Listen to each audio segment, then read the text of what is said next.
All right, lovely.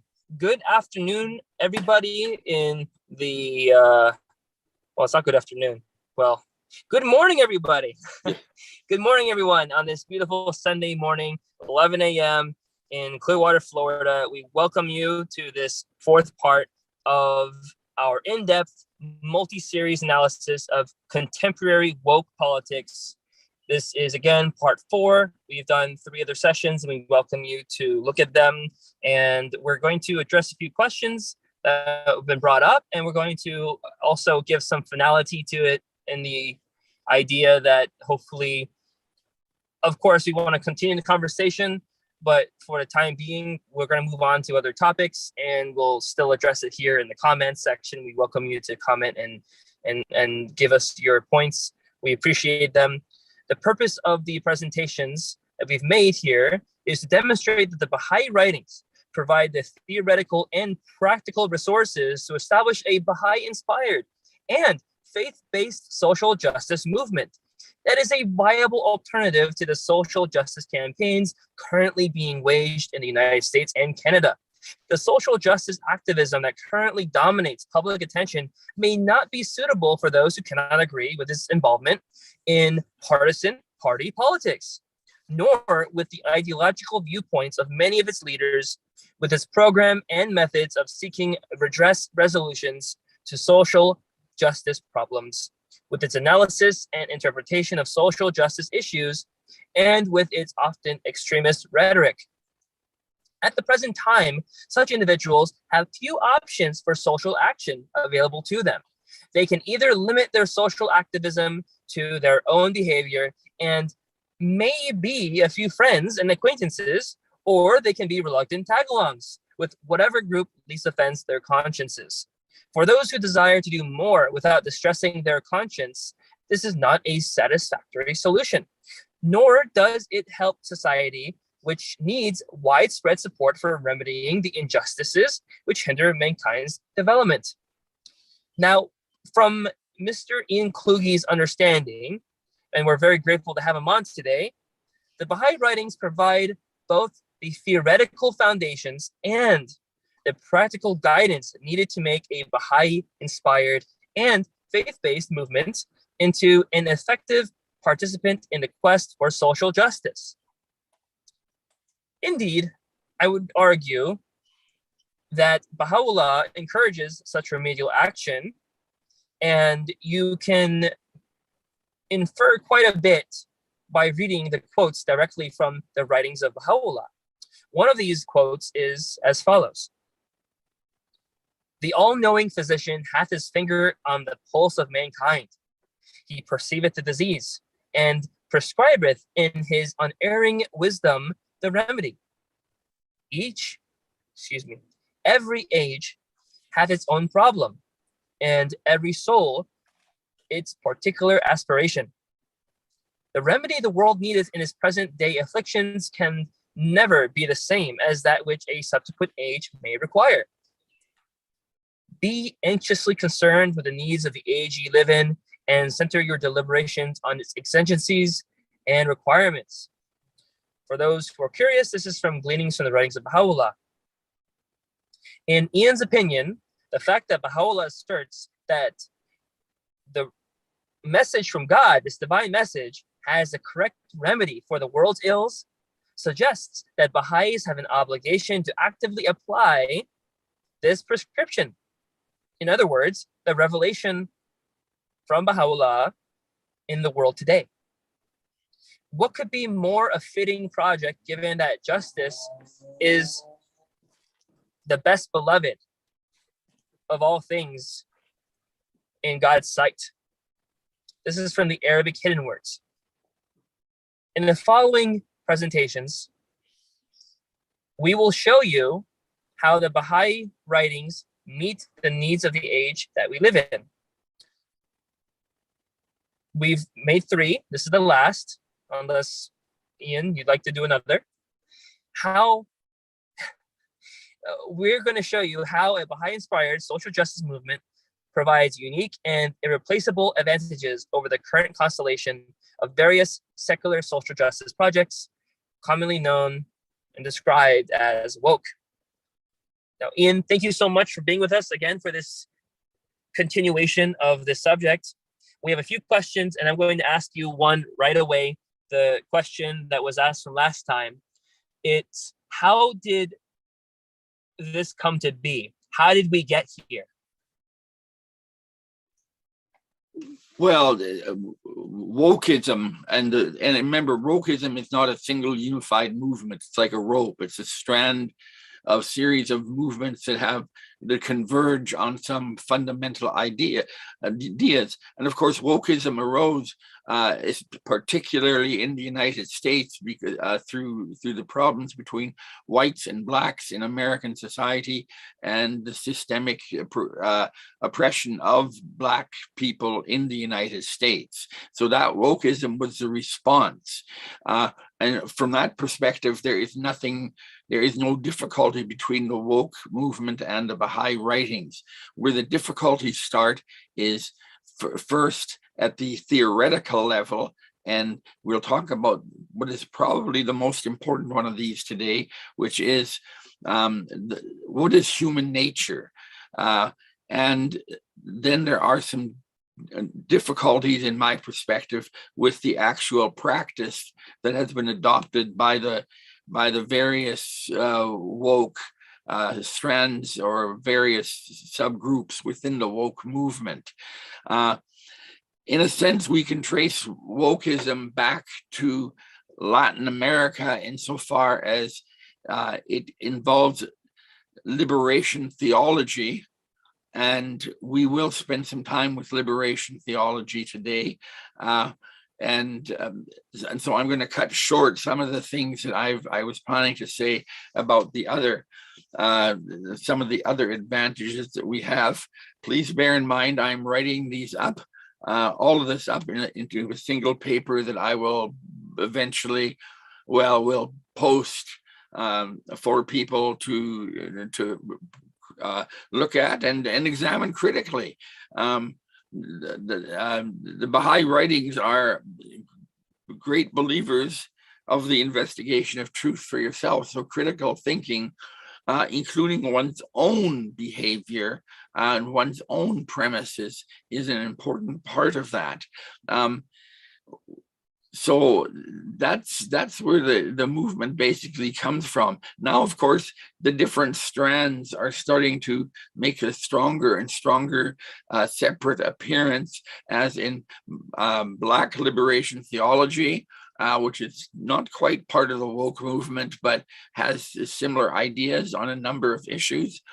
There is feminist woke movement. There's also, interesting enough, a womanist woke movement, and these both deal with the relationship of the oppression of women, but they come to some very different answers, which is, that creates a lot of interesting questions. So does that answer your question?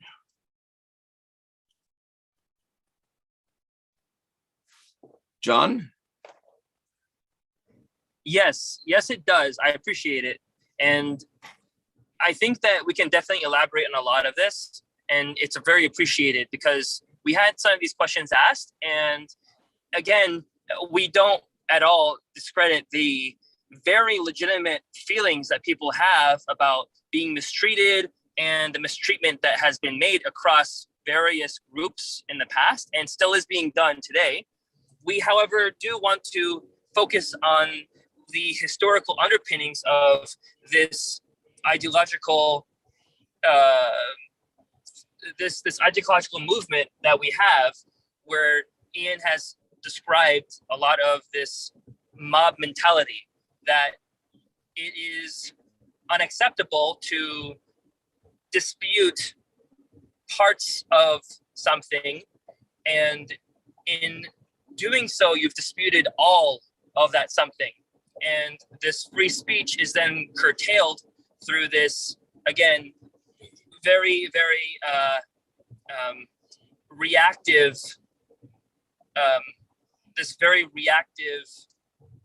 I don't want to use the word movement, this very reactive group of people that may be ascribing to a totalitarian mentality.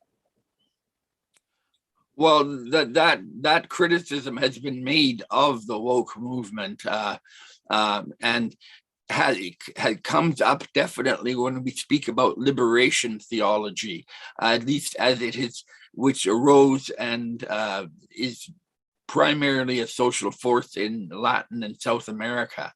That idea, and of course, that comes through the heavy influence of Marx and Engels. And Engels should never be forgotten, because Engels provided the beliefs about the family and more the social life for the movement. The problem is that Marxism is itself not a tolerant philosophy. It does not believe that people should have free speech.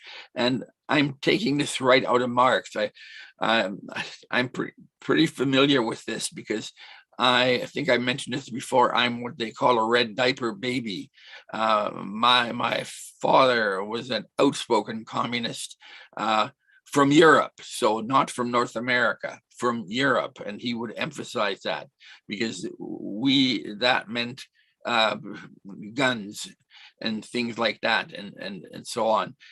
So people, and this is one of the major critiques that we have, that Marxism, being influenced by Marxism, especially for your foundations about human nature, which is the topic I want to really emphasize today,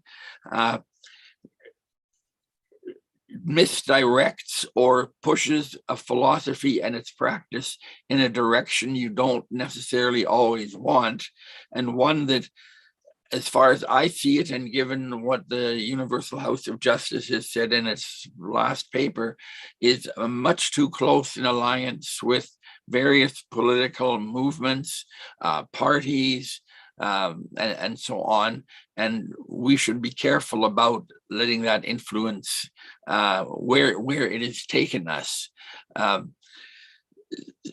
Does that answer your question there, John?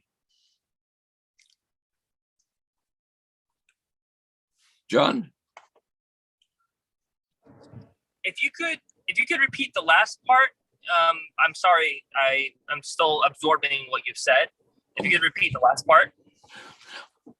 You mean about Marxism being not a tolerant ideology? Yes, yeah. And particularly, again, because a lot of people will say that communism is not socialism, which is the modern iteration of a redistribution of wealth, how we should go about, treating across different classes, this egalitarian idea of, universality, that everyone should not starve and so forth, which we definitely agree with, but through a socialist solution. So could you explain that in a modern way? Because a lot of people don't identify as communists.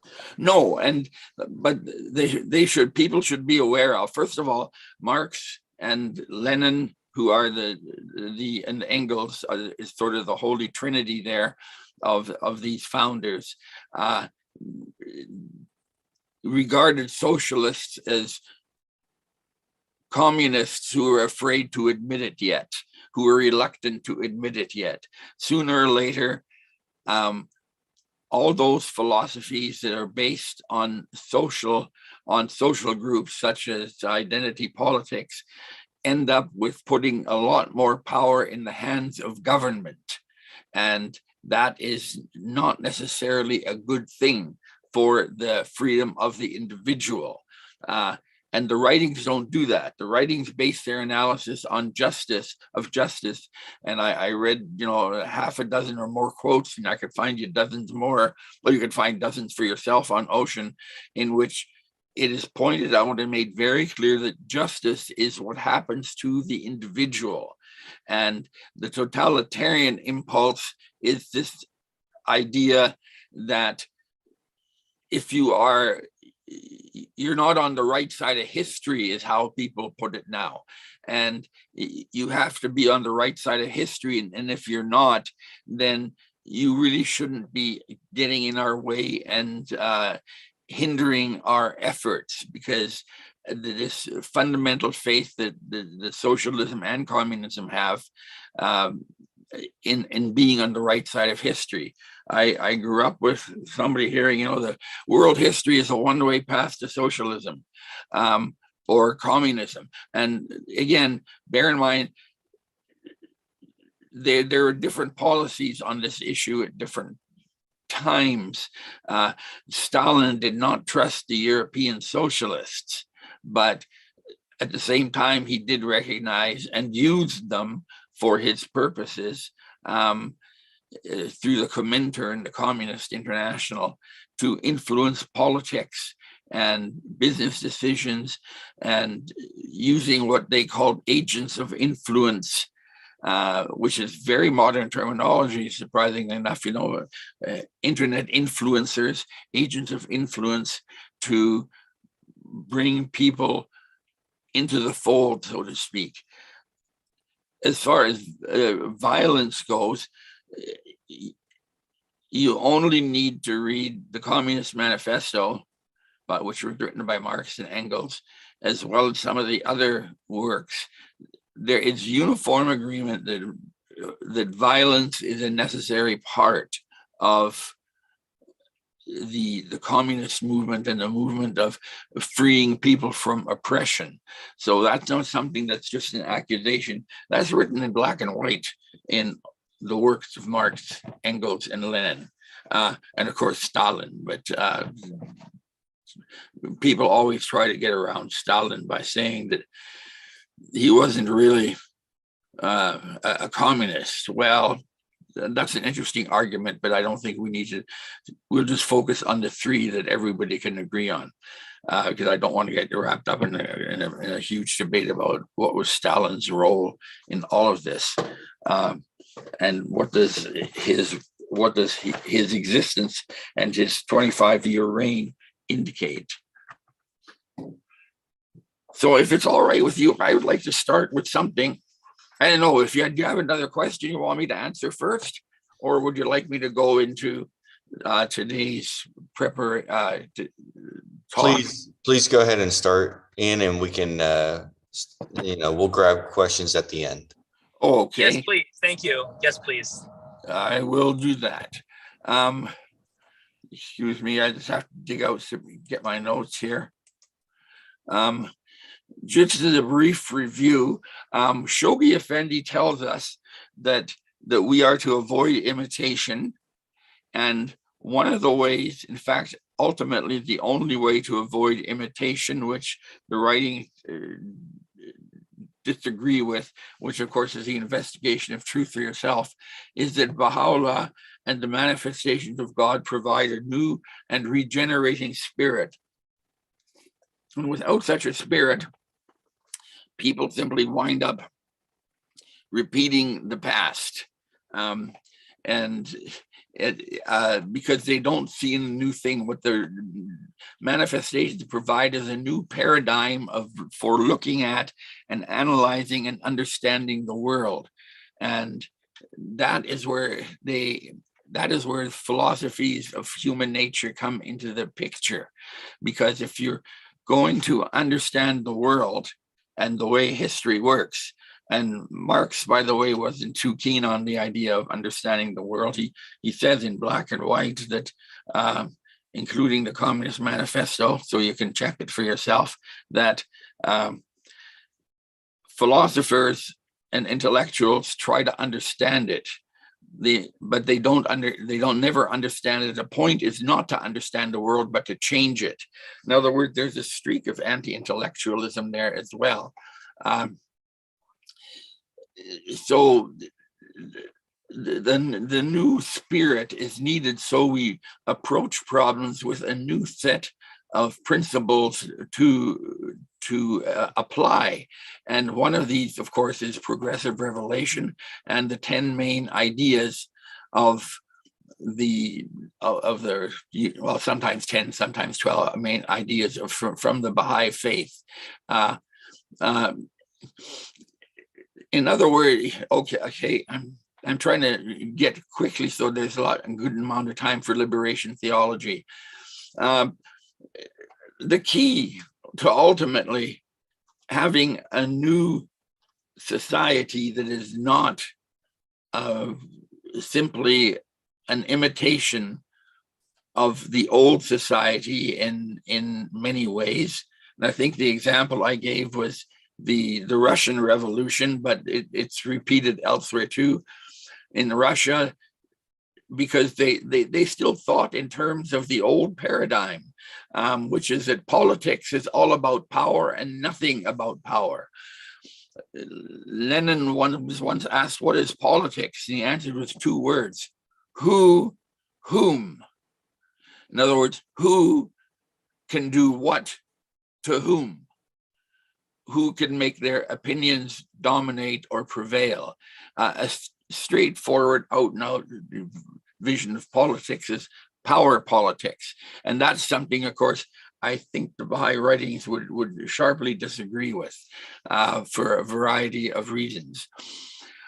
So if you still work within the old paradigm, you're simply going to repeat what's been said. In Russia, you see this: the Tsar, the Russian king or emperor, was replaced by, who was an absolute autocratic ruler, was replaced by other autocratic rulers: Lenin, Stalin, and others. So nothing changed there. The upper, especially privileged nobility classes, simply became the top people from the military and what they called the nomenclatura, the important names in industry, science, and so on. The Tsar's secret police, called Sugrana Okhrana, was replaced by the KGB or the NKVD. And I could go down the list, but I think you get the idea that they simply imitated the same power structure they had said they were going to get rid of, and would have changed the world if they had gotten rid of that power structure, because the Baha'i writings definitely talk about changing the world. So this is very the idea of the regenerating spirit that gives us a new paradigm to work with, and that automatically raises questions if you think things through carefully. If a new generation, a new regenerating spirit is required, then, and those that don't have this new regenerating spirit, it becomes dicey whether or not how far and to what degree you should work with them, because you're not necessarily making as many changes as you think. Cosmetically, superficially, you are, but in many ways you're not. Okay, so I'm going to now switch over to the philosophy theory of human nature. The most important thing in any political social system, the thing that is paid the least attention to, strangely enough, is the theory of human nature. In other words, what are human beings really like? And this is the only way we can predict how they will behave or what we can expect from them. This is based, your philosophy of human nature goes into your law books, because laws are about what needs to be forbidden and what needs to be approved, and what are the limits of behavior. And the limits of behavior are decided on the basis of your your theory of the nature of man. If you have access to the Journal of Baha'i Studies, I have an article there in 2017, it goes into considerable detail in all of these things. So we see this reflected in governance. We see this reflected in social customs. It tells us what's the difference between things we really need and things we only want. And different societies will see that at different times. I'm sure we've all been in arguments about whether computers are a necessity or whether they are a want. And of course, I would think they're a necessity in the modern age for students and scholars and everybody else too. Your theory of human nature will help you prioritize what you are going to do in terms of your laws and your customs and your regulations, and how you run your economy is part of your theory of human nature. How you deal with dissent is part of human nature. Is dissent allowed? May it express itself? What are the limits on expressing dissent? That, of course, gets you into all the questions about who decides what the limits of dissent are and who enforces them, and is there any room for critique of the system that exists? In other words, is dissent even allowed?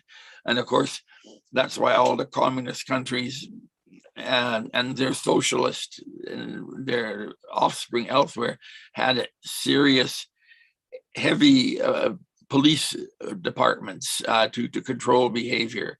And what is the purpose of human existence? Does it even have a purpose? And how are we related to the physical universe? All of these things, all of these questions are actually answered in the Baha'i writings.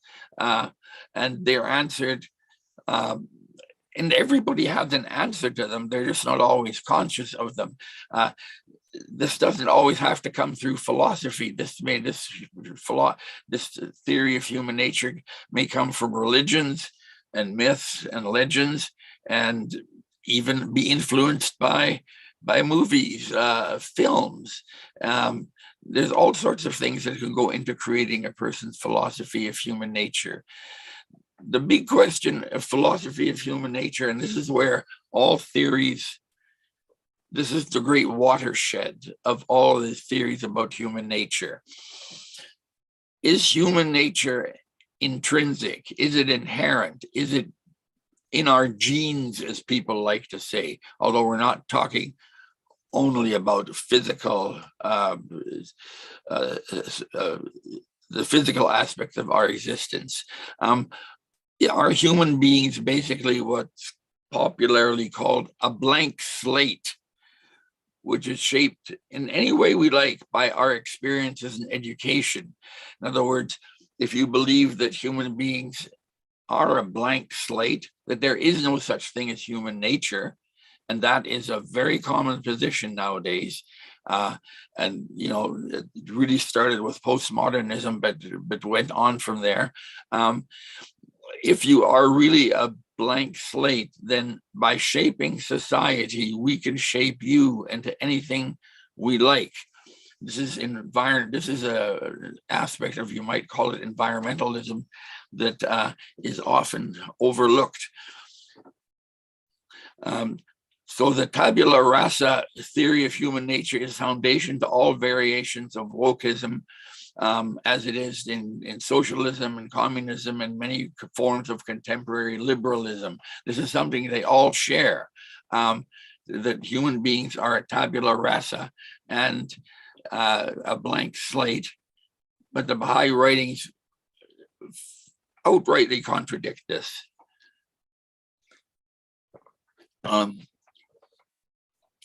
The writings believe that we do have a nature. For example, Abdu'l-Baha tells us the human spirit, which distinguishes man from the animal, is the rational soul. And that's a philosophic term that has a long history, but basically, in some way, shape, or form, people need and require reason, and it is a fundamental attribute of human nature, according to the writings. Human nature is fundamentally rational. It uses logic and appropriateness as the basis of mankind's higher intellectual functions. Yes, the Baha'i writings use logic, and the kind of logic they use is a bit of a red flag to the bull for a lot of wokeism and other philosophies, which is classical logic, which is based on the law of non-contradiction, which this law was not invented by Aristotle. I just have to squeeze this in here because it's important to know. It was not invented by Aristotle. Aristotle noted that it was a feature of reality, but the law of non-contradiction says something cannot have and not have the same attribute at the same time, in the same sense, in the same circumstances. And that means that there are fundamental, if you believe in that, then there are certain ideas you simply can't let go of. And the Baha'i writings, Abdul Baha especially criticizes a number of Christian beliefs because they violate the law of non-contradiction. And you go in some answered questions, the earlier parts, you'll see that in regard to the Trinity and a number of other points that he brings up. So from a Baha'i perspective, God built the law of non-contradiction into the structure of reality as we see it. And the Baha'i writings practice it. My very long paper, Reason and the Baha'i Writings, finds all sorts of examples of that kind of logic at work. And this is important for the Baha'i writings because having the rational soul as a common human nature is the basis of wanting to unify mankind. If mankind did not have some things in common, there would be no way and certainly no point in trying to unify mankind, which the writings do. The writings also tell us that human nature is inherent because we have a higher and lower nature, a higher spiritual aspect and a lower animal capacities. And that is given. We all have that. None of us can avoid it. It's part of being human. And of course, it is recognizing that is the basis of morality, because the whole purpose, as the writings tell us again, of manifestations arriving is to make sure that the spiritual part is in charge of the animal part, man's lower nature. Now, this has to be understood very carefully. This is not to suppress the animal part. It's controlling. Think of a charioteer. He doesn't suppress the horse's ability to run, but he does control it into which direction they go and where and when. And that's the basic nature of the spiritual nature, according to the writing, should be controlling the animal nature and to find its proper expression. Teaches us how to use these attributes of the higher and lower nature appropriately. Another thing that they have that is a difference is that man is an inherently spiritual being, and he says so. I think it's Paris Talk 17, but I'll see if I can run across it here to let you know. But man has basically a spiritual nature, which not only means he has spiritual things to do on earth in preparation for his continued evolution in the Abha kingdom. In other words, man not only has a spiritual nature, man also has a spiritual destiny, because the writings tell us that the body will be left behind. It is, so to speak, the booster rocket that launches us into orbit, or eventually, I guess now, to Mars, but it is beyond the Earth. And the same thing is with the spiritual nature. It guides us to behave in such a way that we can continue our evolution in the Abha kingdom at a higher level. The writings do not deny life after death to everyone. They don't. Everyone has a life after death, but they are very clear that there is a hierarchy in life after death. The lives of those who have struggled and hard to be good human beings and to follow the writings in our age will get you to you will start your journey through the Abha kingdom at a higher level than, say, like someone like Adolf Hitler or Stalin, both of whom have a lot to learn about empathy and the nature of human nature, and how to think about that. So that man as a spiritual being is essential, and this too is where wokeism does not appeal to that. Martin Luther King's civil rights movement was not woke in many respects. It would have been interesting to see when King was here how he would have reacted to the woke movement. I've seen some pretty shocking statements from people in the woke end of the intellectual spectrum about Dr. King. Another unbridgeable difference between the Baha'i writings and wokeism is disbelief in God's existence. This is the problem with all forms of secular humanism, and wokeism is a form of secular humanism. The belief is that there is no God, and if God doesn't exist, there's no need to worry about that or pay attention to what God might want or how God has created us, because we can make human beings any way we want because we are blank slates, and so we can totally control our evolution in that sense. And this does not work with the Baha'i writings or with any of the religions, because all of them in some way, shape, or form have what the German philosopher, Karl Jaspers called the transcendent, something that is beyond us in every way. And no matter how far he says, no matter how far you walk, there will always be a horizon and something over it. And there's always a transcendent. And if you don't think that there is a transcendent, you're going to look at life very differently. I wrote a paper about that called Under Three Skies, theism, atheism, and secular humanism. So the reality of this need, human beings need this transcendent, because whenever they have tried to get rid of God, the idea of God, they just reinvent it in another form.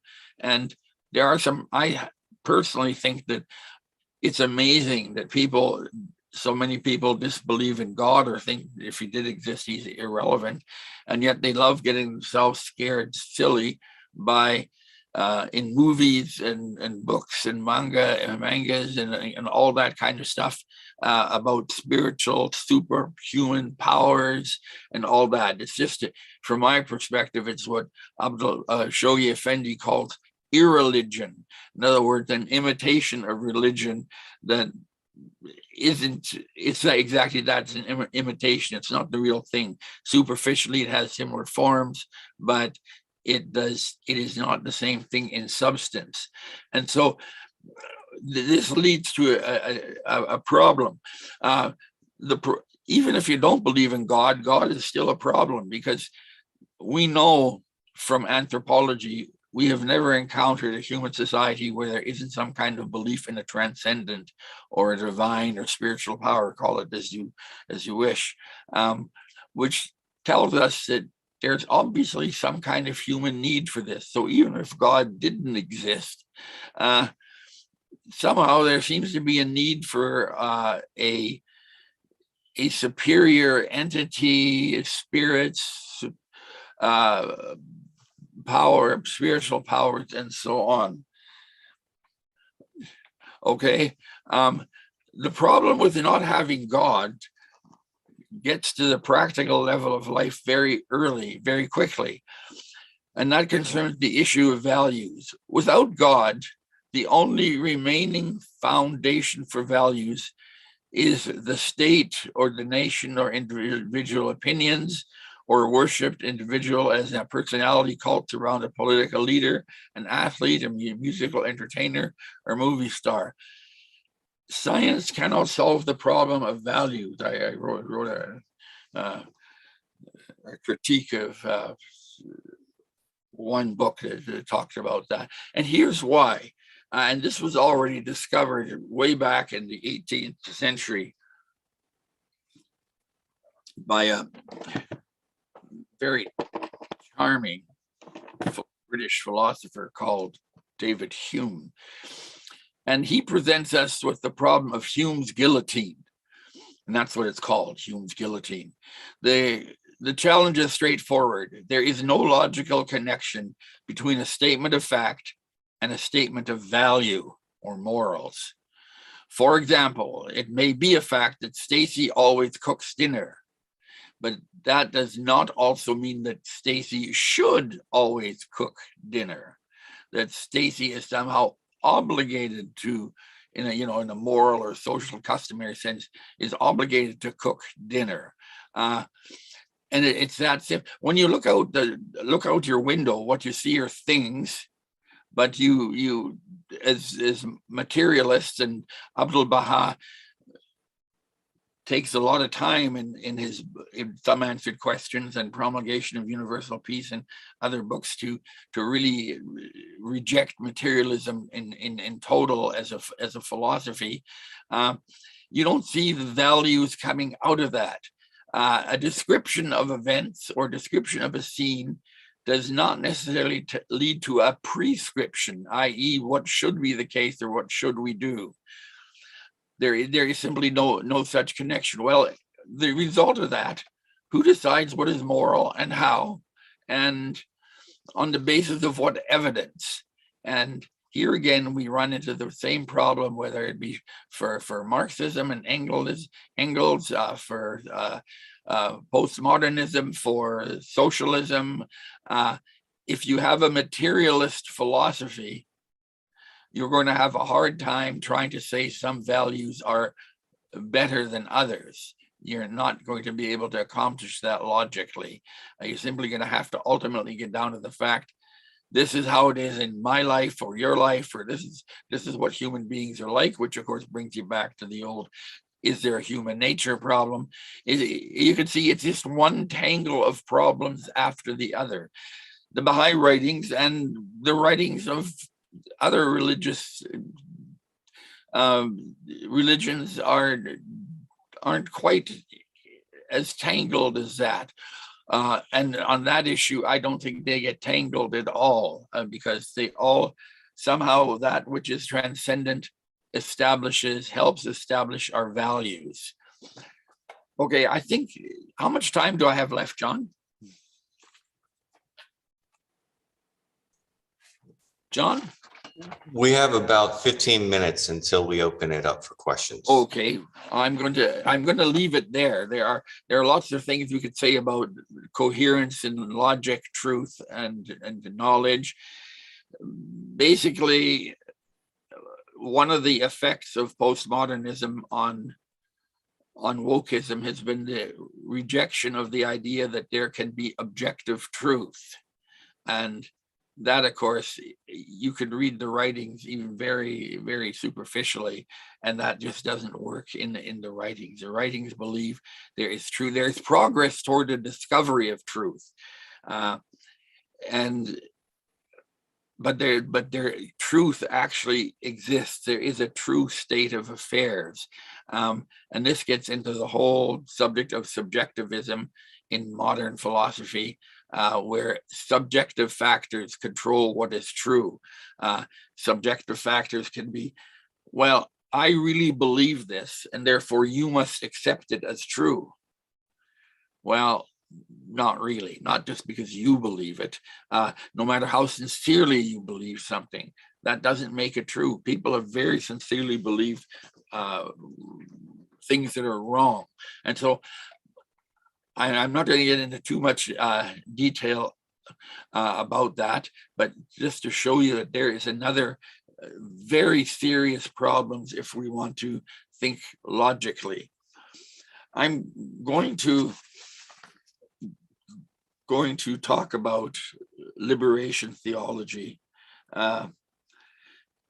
and how it originated in Latin America and influenced, was actually,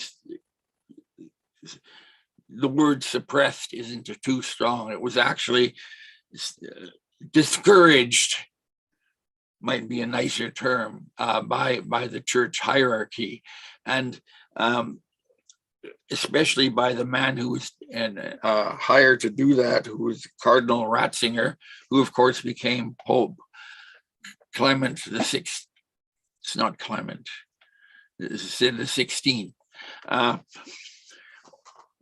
Liberation theology begins with the idea that the gospel has to be more involved in people's lives.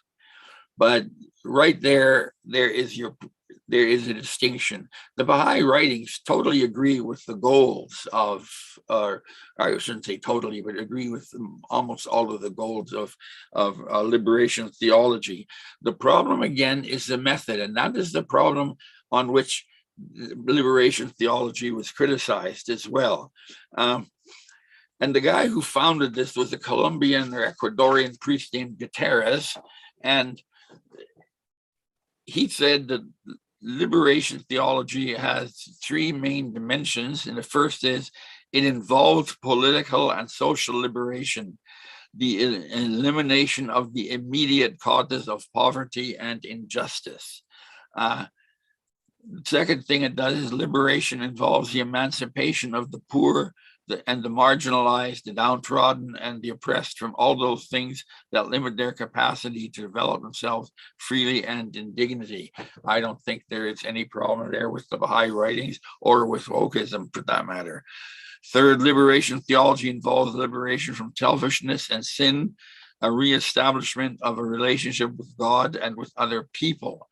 And this is where this is where things can get sticky, because at least as far as relating it to wokeism goes, because the idea that we have to have a relationship to God, a workable relationship to God, is fundamental to liberation theology. And if you don't believe in God, if you take that third main pillar away, and this pillar was the three pillars that were established by Gutierrez, who is the founder of liberation theology, what you basically end up with is a secular man-made philosophy that has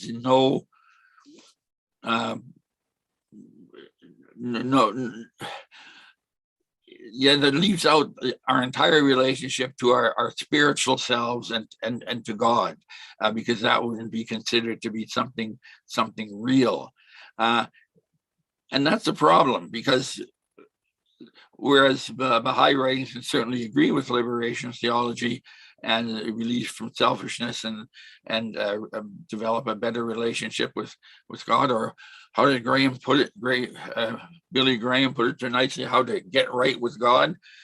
That's an agreement, but without that spiritual part, you just have a secular humanist philosophy, and that would be a problem from the Baha'i perspective as well.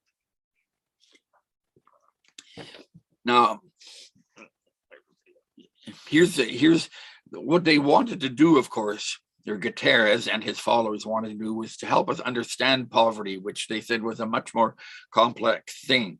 And first of all, he said you have to experience poverty, and that doesn't mean you have to be poor, but you have to live with the poor. And he quotes Luke 6:20, "Blessed be the poor, for yours is the kingdom of God." And Matthew 5:3 says, "Blessed are the poor in spirit." And the poor for Gutierrez and his followers means the marginalized in modern language, the non-visible, those who have been shoved to one side and ignored, or simply used and discarded. that poverty is a man-made condition, not a divine decree, and that too is fits in very well with the Baha'i writings, because if you think that poverty is an inherent condition, then it may not be. We may not be able to overcome it, and in fact, trying to overcome it may be wrong. That's one of the problems, the hidden problems with the idea of reincarnation, is that if coming back to earth you come back to earth because you haven't attained perfection, you have come back to earth because you have failed in this life and you need another shot at it. The poor, poverty means death, not just physical, but intellectual death and cultural death, and the death of a sense of meaning in one's life. And we know that human beings do not do well without a sense of meaning. But there's also a side of poverty that is from the side of those who are wealthy and well-to-do materially. And Guterres says this means poverty is a refusal to love, because you're not seeing the other person as God's children.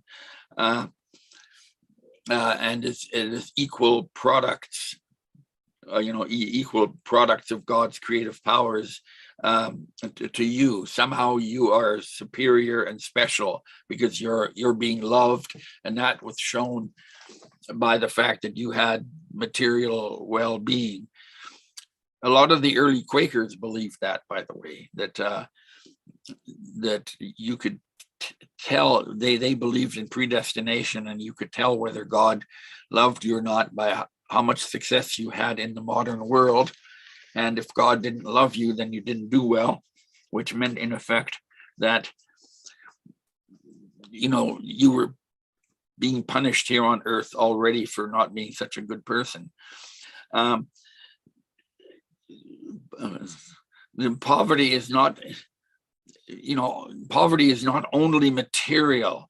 Now, as a cure for poverty, Guterres and in various forms, most of the other liberation theologists believe that we have to be intentionally preferring the poor, doing well for the poor, to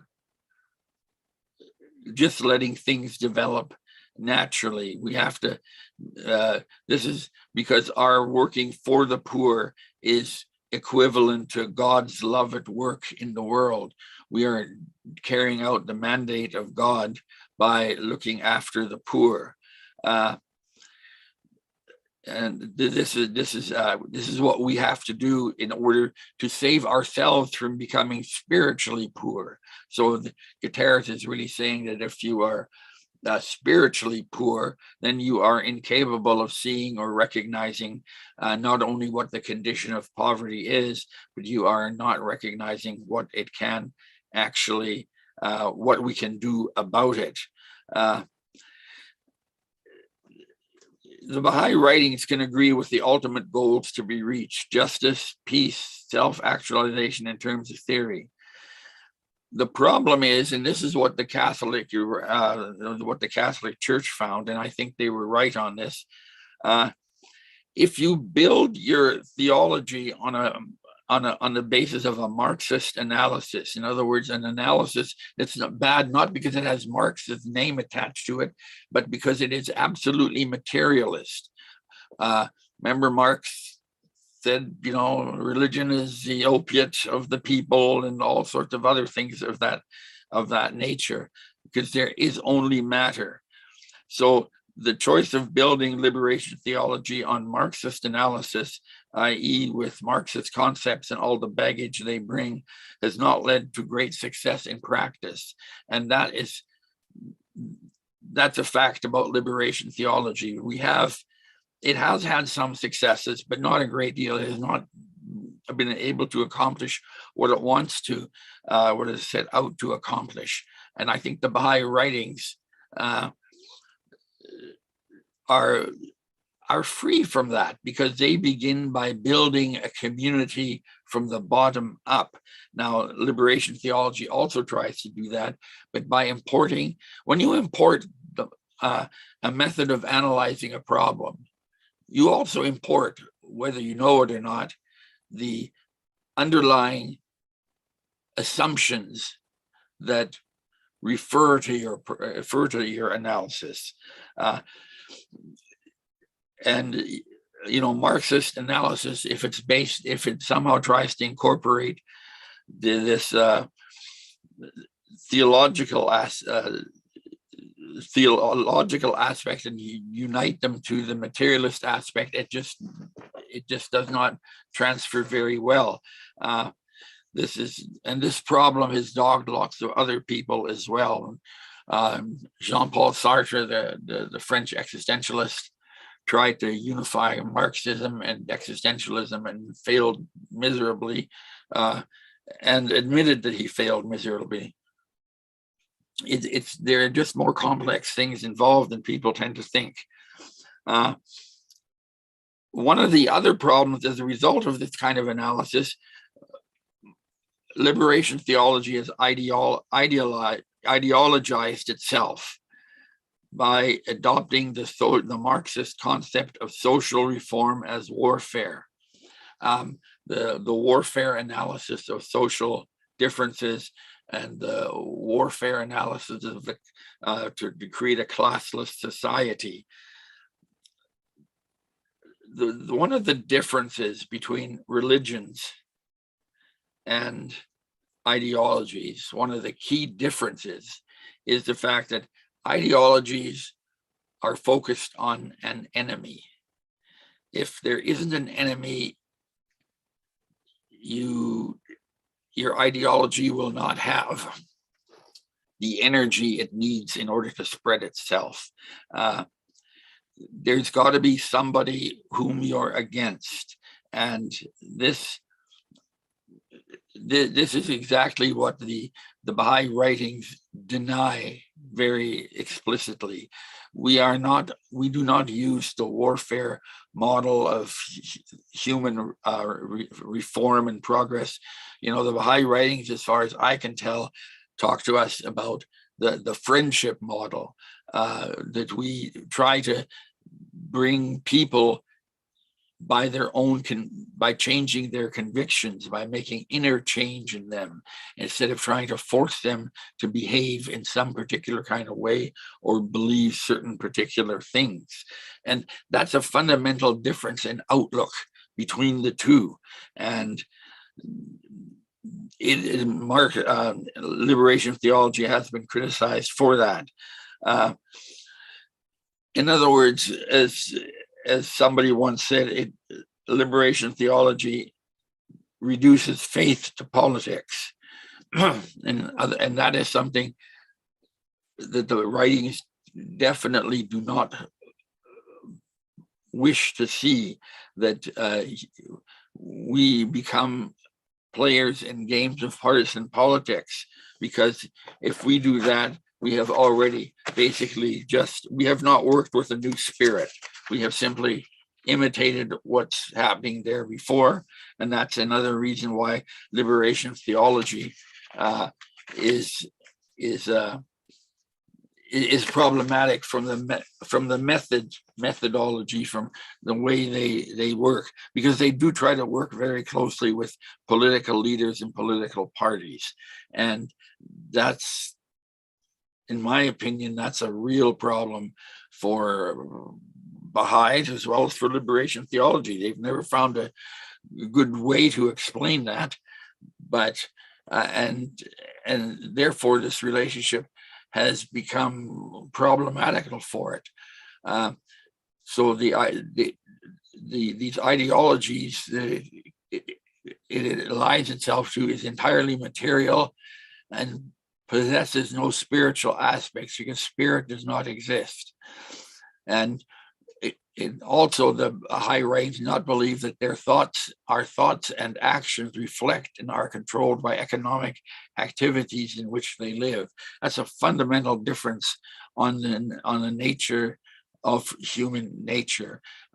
Marxism and materialist philosophies, which often include large chunks of Marxism, believe that everything else in a society is just a reflection at a higher or different level of our economic activities, are what we do to the material world. And of course, as I've already said, history, they believe that history is a history of class warfare between those who have stuff and those who don't. And therefore, their history is violent, and therefore we must be prepared to engage in violence if they want to live in a world characterized by peace, equality, and justice. And Marx, it comes right out and says that. So does some of the other more militant theologians. Franz Fanon, for example, says that the years of oppression the poisons of oppression can only be cleansed out of the human soul by the sight of their enemies being punished, and basically by blood. He wrote that in the Wretched of the Earth, which is one of the earliest appearances of liberation theology. Not as influential as Guterres, but it's there nonetheless. So I'm going to leave it there, and let's see what there are. I'm more than curious to see what some of the questions are, especially about liberation theology.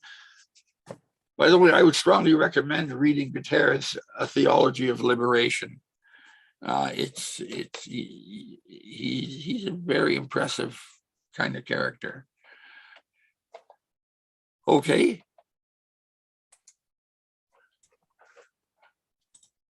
I'm gonna see if John can pull up anything. I don't see any questions in the Zoom, but Yes. So there was a question, and this is following up on your discussion of politics. Yes. In regards to liberation theology and the involvement of religion in politics. It is a fundamental Baha'i belief and approach to first shun politics like the plague, as Shoghi Effendi puts it, but really to stay away from these partisan political movements and not engage in or create one.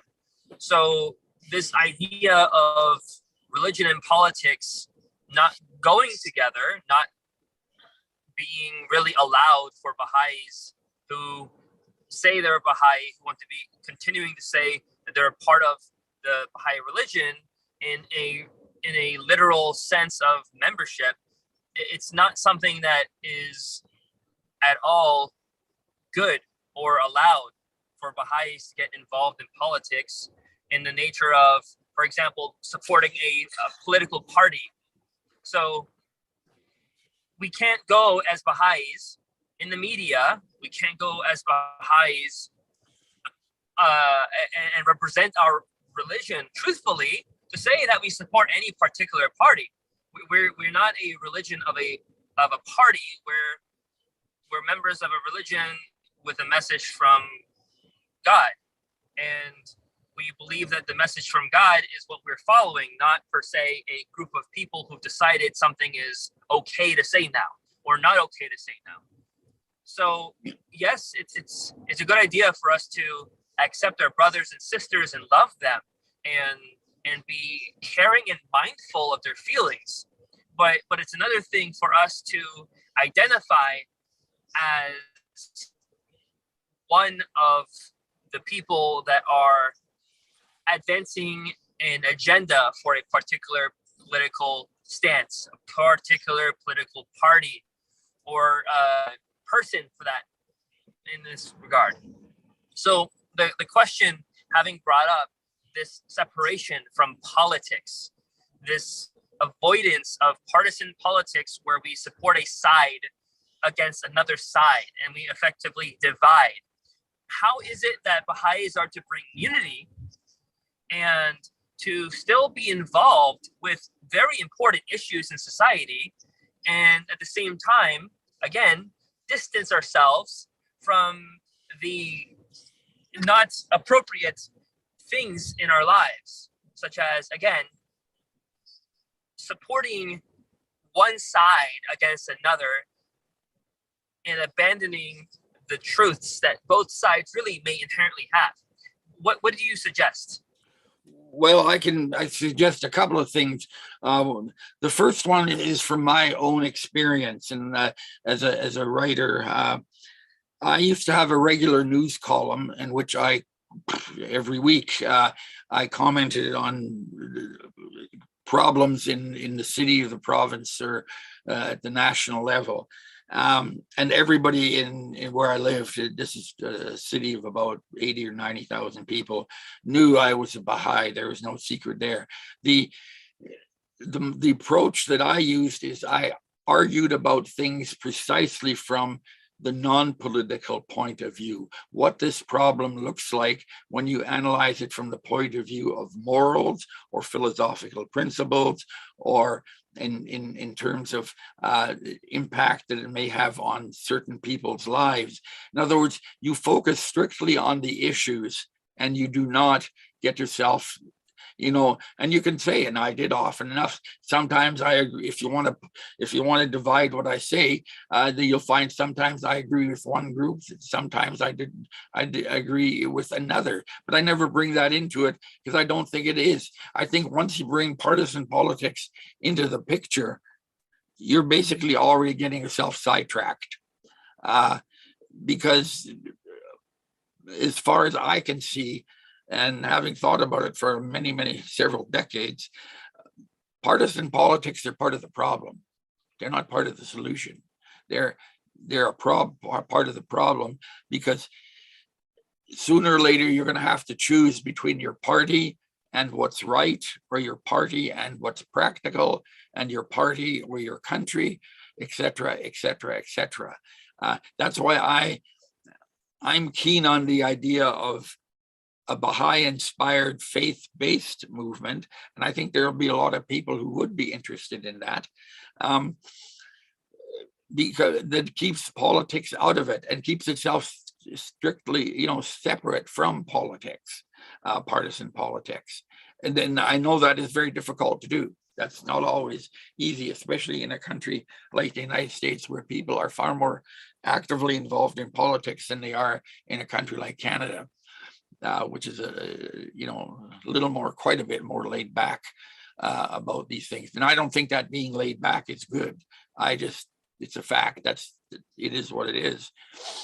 So that's what I would suggest, is you approach it strictly from the point of the writings give you all of the intellectual material you need to deal with these problems. You don't necessarily have to quote the writings and say, gleanings from Baha'u'llah, page 214. That's the one where everyone is part of the adventure to a higher stage of civilization. No, but you can put that out as an idea, and there you will find you get agreement from an amazing number of people, surprisingly amazing number of people. I was also part of a weekly radio show where we discussed current events up there, and that's exactly what I found.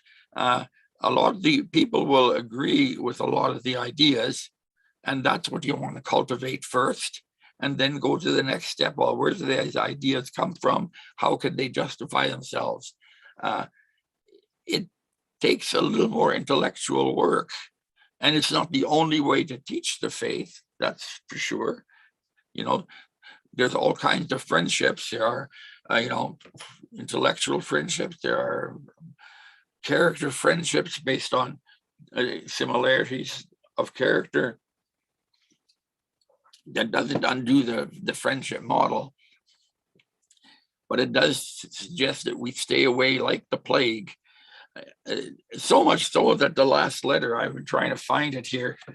I had a quote here even from the Universal House of Justice from its letter earlier this year, warning Baha'is to stay away from involvement in partisan politics. And the Baha'i faith is not any particular party.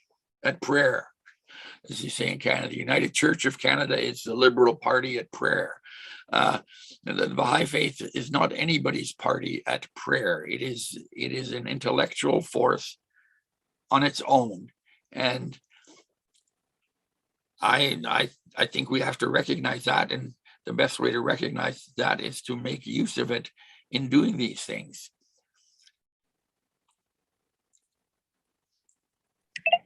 Thank you.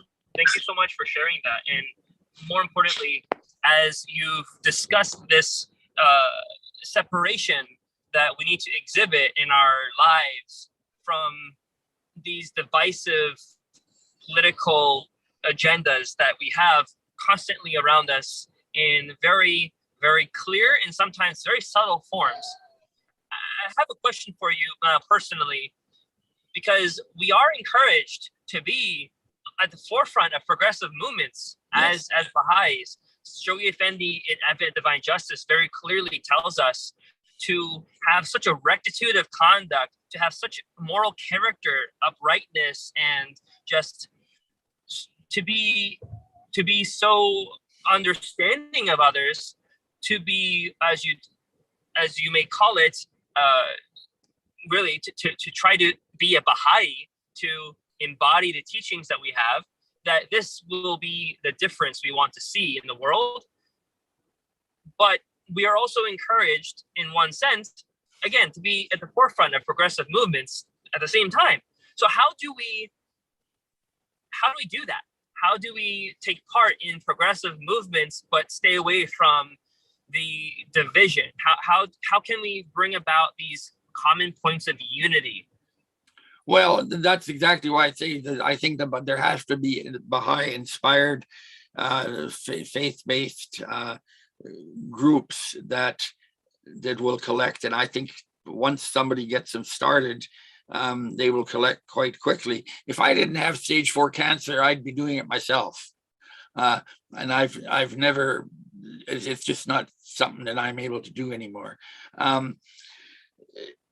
So the other thing is, of course, we can't be as shy as we have been, but about the intellectual and the strength of ideas and emotions that we can bring to that, because good ideas can bring good emotions. The only way to find out the best way to do this is to try it and discover that this model works or that model doesn't, or whatever else. But I think it has to be tried. And I think it would certainly get the Baha'i faith, get rid of the idea, first of all, that religions can't work with each other, because we all agree on the eternal verities, as Shoghi Effendi calls them. And secondly, get the idea that religion is something that you leave in the church or the mosque or the synagogue or the temple after you've done your hour or 2 hours of prayer or studied a sacred text. That the need to get out there and be known, which is tough, which is very tough, because sometimes at first you become a target for others. But I think Baha'u'llah recognized that, and basically I think he expected us to do that.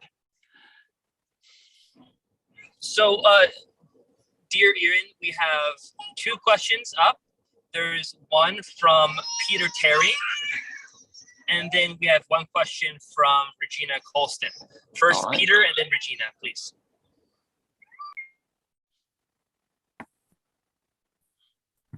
Hello, my friend.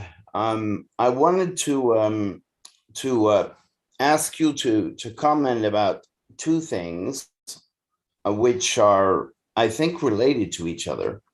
First of all, if you could comment on the degree to which Baha'is are focused on a comprehensive solution to human problems that is going to take a very long time to implement. So we're not in a hurry to make changes today, because that's putting a Band-Aid on an amputation. It simply doesn't work. When you have really massive global problems, they have to be solved through this much more comprehensive solution process of solution. So the first question has to do with whether the faith is addressing itself largely to the big solution to human problems. But the other thing is that the microcosm that it seems to me that we have that's endorsed in the writings is to establish institutions that are supplementary to our life of worship. In other words, the motto of the Mashrik Oscar, where the solutions we bring to a community on any level are those which are intimately connected with the spiritual life, and that they are all about providing essential services to the most vulnerable people that live in any community, because that's what the Mashrik Oscar dependencies are all about: treating orphans, treating elderly people, treating people who need an education, and so forth. So those are two questions that are sort of maybe two parts to one. Well, I think the Baha'i, you're right. I agree. The Baha'i faith is building for the long term, not for tomorrow or next week. And that's precisely why I think its strategy of collecting, what's that say? Saving the world one person at a time. The strategy of getting people to voluntarily change their character, change the way they behave and the way they look, the way they look at the world in which they react. Otherwise, the change that you make is simply going to be conformisms, superficial conformism, and that sooner rather than later breaks down.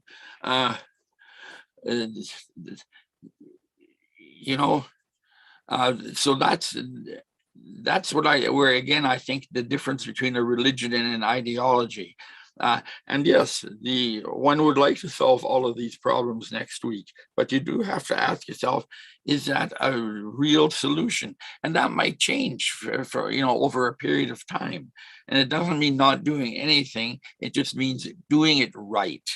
Doing something and doing something right are not always the same thing. It may feel good to do something, but it may not necessarily be dealing with the real problem. And the real problem, as I see it from the writings, is our understanding of human nature is faulty. And when you begin with a faulty analysis and understanding of human nature, from there on, everything else is going to go haywire, I would say sooner rather than later. And so the Baha'i writings are doing that. And I think that is very important. It's important to have, this doesn't mean that the people who are in the wokist movement are necessarily doing everything wrong, but they're not doing what the Baha'i faith is doing, which is setting up a place where the world, where people can go when reality starts crashing, comes down around them. Does that answer your question?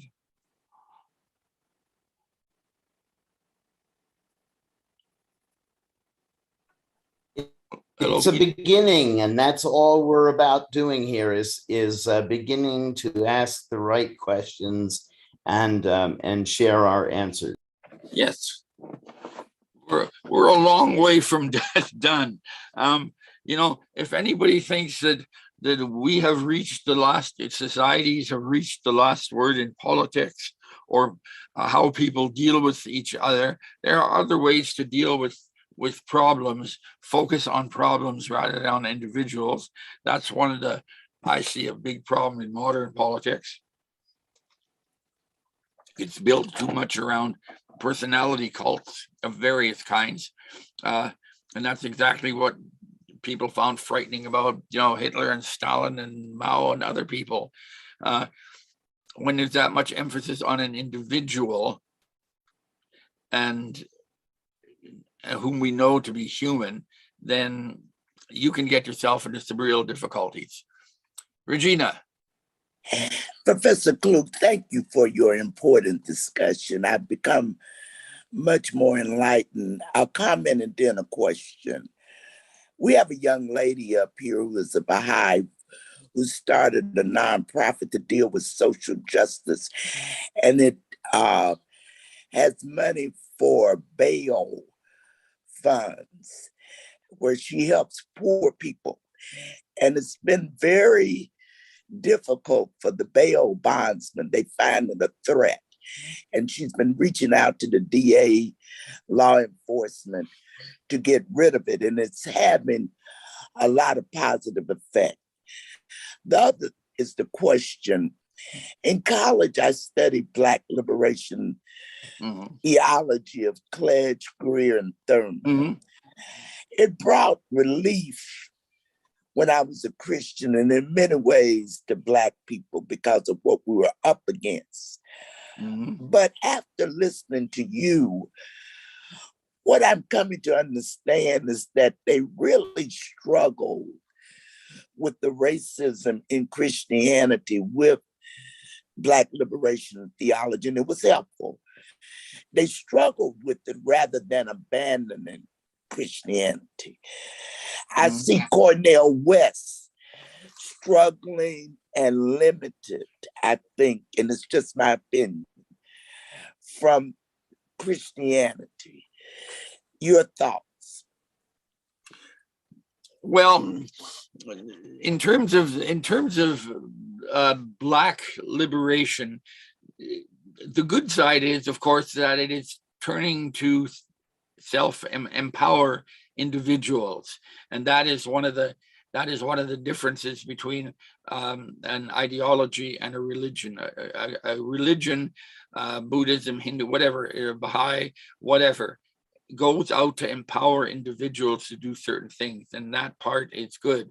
Other parts I think I have questions about because they seem to be, Cornel West, for example, is very closely identifies his beliefs with Karl Marx, and again, my suspicion are aroused when I see that, because I don't see any way of genuinely merging Marxism, socialist philosophy, which is just a milder form of Marxism, and a religion. As far as what she's doing is good. She's working for the benefit of people who have been oppressed and who need that assistance. The fact that she's doing it as a Baha'i is even better. So I would encourage her on that. The thing I'm really concerned about is that all religions, not just the Baha'i faith, are putting way too much water in their wine. They've lost the pride they used to have in the fact that they recognized a manifestation of God, and they don't want to do necessarily all of the intellectual work necessary to understanding what the manifestations have revealed, and make the manifestations the standard of how we shall act. In the end, everybody has to make an existential decision on their own. But I don't know, does that answer your question? Yes, sir. Thank you very, very much. Oh, you're welcome. Thank you so much, Ian Kluge, so much for coming on and answering people's questions, in addition to, of course, what you plan to talk about. Thank you, everyone, for asking questions. We are going over time, and we do want to stick to our schedule. So unfortunately, we won't be able to take any more questions today, but we really appreciate your comments. Please post your comments, your questions. Let's discussed them. There's a lot more to discuss, and I know if there's a great topic that Ian can discuss in depth, he'll be happy to come back on and talk about it. Could you send me some of those comments so I can, through you, reply to them? Because I think the comments are very important, and the questions and the criticisms are an important part of the process of unwrapping these ideas. Remember, we're Baha'is. We don't believe anybody's got the last word on anything. Only the Universal House of Justice has the last word on what we are to do. The other thing I wanted to mention quickly was that I will be putting up a condensed version of the quotes that I used in each section, so people can look them up for themselves.